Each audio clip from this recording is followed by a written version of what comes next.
हर्षद मेहता का स्कैम भी ऐसे ही हुआ था। वो एसीसी का सीमेंट था, उस समय उसका भाव मार्केट में 200 रुपए था।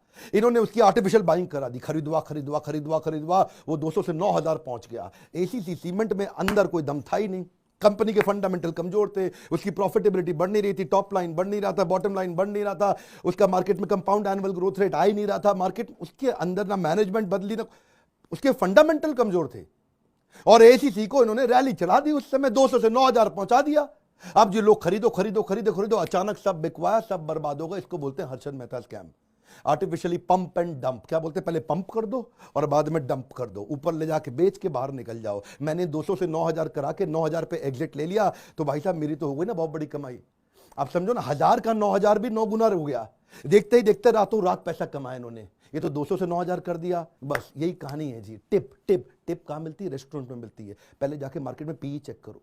क्या चेक करो? निफ्टी का, निफ्टी 50 50 कंपनीज का रिप्रेजेंटेशन है वो, वहां जाके चेक करो। 10 11 12 13 14 पे है पीई। इस समय पैसा लगाने का टाइम है। प्राइस अर्निंग रेशियो को आप थोड़ा फॉर्मूला से समझो, बड़ा सिंपल, कि अगर मार्केट का पीई यानी कि जो निफ्टी का पीई है वो 10 है, तो आपको 1 रुपया कमाने के लिए 10 रुपया लगाना पड़ेगा। मार्केट का पीई अगर 30 है तो 1 रुपया कमाने के लिए 30 रुपया लगाना पड़ेगा। अब 1 रुपया कमाने के लिए 10 लगाने चाहिए या 1 रुपया कमाने के लिए 30 रुपया लगाना चाहिए? आप खुद ही बताओ भैया। हाँ, सिंपल सी बात है। 1 रुपया कमाना है तो 10 रुपया लगा के 1 रुपया कमाओगे, 30 रुपया लगा के 1 रुपया कमाओगे। अगर 10 रुपया लगा के 1 रुपया कमाया तो 10% की कमाई हो गई। 30 रुपया लगा के 1 रुपया कमाया तो 3.25% की कमाई हो गई।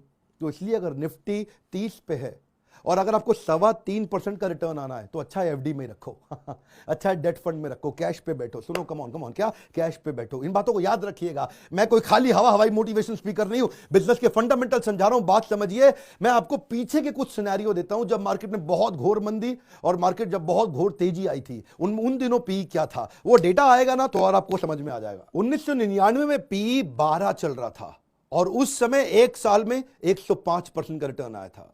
2003 में भी पी 11 चल रहा था, एक साल में 116% रिटर्न आया था। याद रखिए, 6 7 8% 10% नहीं बोल रहा हूं। अक्टूबर 2008 में मार्केट क्रैश के बाद पी 10 था, बहुत नीचे था।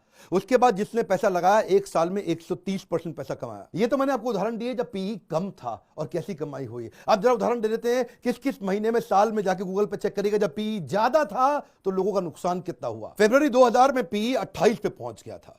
उस समय एक साल में -53% रिटर्न मिला, यानी कि जो पैसा लगाया आधा डूब गया। जनवरी 2008 में भी उस समय पी 28 था मार्केट क्रैश होने से पहले। अभी मार्केट क्रैश नहीं हुई थी, ये सिम्टम था कि पी 28 पे चल रहा है। लगाए जा रहे थे लोग, पैसा लगाए जा रहे थे, पी ऊपर है। इन्वेस्ट नहीं, डाइवेस्ट। याद रखो, -64% का नुकसान हुआ एक साल के अंदर, यानी कि जिसने जो पैसा लगाया वो आधे से भी कम रह गया। देखिए, लेकिन फिर भी लोग लगाते हैं पैसा। उनको लगता है क्या इस बार कुछ अलग हुआ। क्या लगता है इस बार कुछ अलग हुआ? This time it's going to be different. Sir John Templeton British investor है, वो कहते हैं 4 दुनिया के सबसे खतरनाक वर्ड है, this time it's different, this time it's different. अरे भाई, हर बार वही होगा, लेकिन लोग क्या